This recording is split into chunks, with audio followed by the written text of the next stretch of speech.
of settling pending bills that have been validated, particularly those related to road construction, which has resulted in resumption of road construction projects across the country. Mr. Speaker, the pending bills verification committee will share their final report by the end of June 2025. This report will be analyzed and recommendations tabled in Cabinet for approval, after which we shall embark on the process of clearing the eligible bills, starting with those related to individuals, businesses, and the micro, small, and medium enterprises, majority of whom have borne the brunt of non-payment. Third, promotion of good governance on public finance matters. Mr. Speaker, Kenyans have expressed concerns about the public debt. Indeed, there is a perception of lack of transparency in the management of public debt.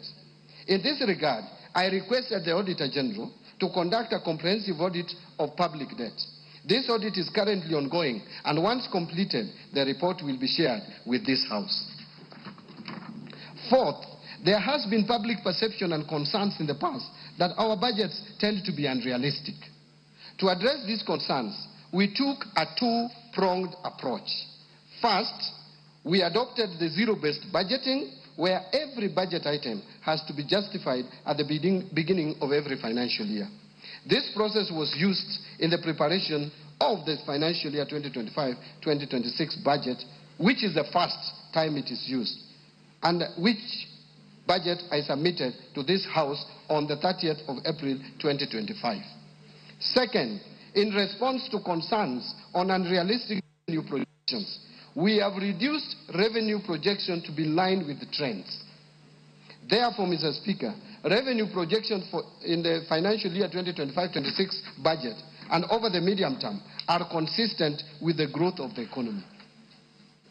Fifth, Mr. Speaker, in order to improve governance in the public procurement process, I launched the e-procurement system on April 7, 2025, and beginning of 1st July 2025, all procurement by ministries, departments, and agencies will be done through the e-procurement system without any exception. This will reduce the opaqueness and save government resources, estimated at 10% of procurable budgets. Sixth, we have taken deliberate efforts to enhance transparency and promote inclusive policy making and deepen public understanding of government economic priorities. We have not only intensified media engagement through the TV stations and radios, but have also engaged the public in open places like Jivanji Garden, Bunge la Mwananchi, and Mombasa County, where we held a meeting at Swahili Port Amphitheatre.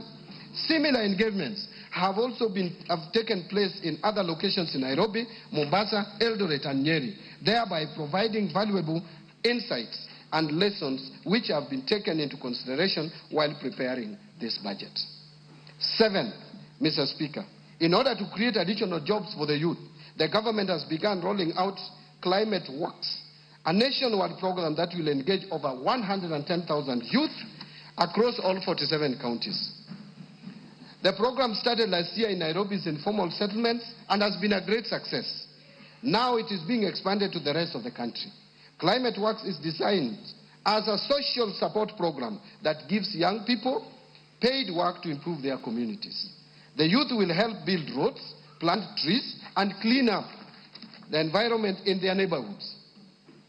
Thus, through this climate work, the government is not only providing a paycheck to help young people meet their immediate needs, but also offering financial support to help them develop themselves and their families.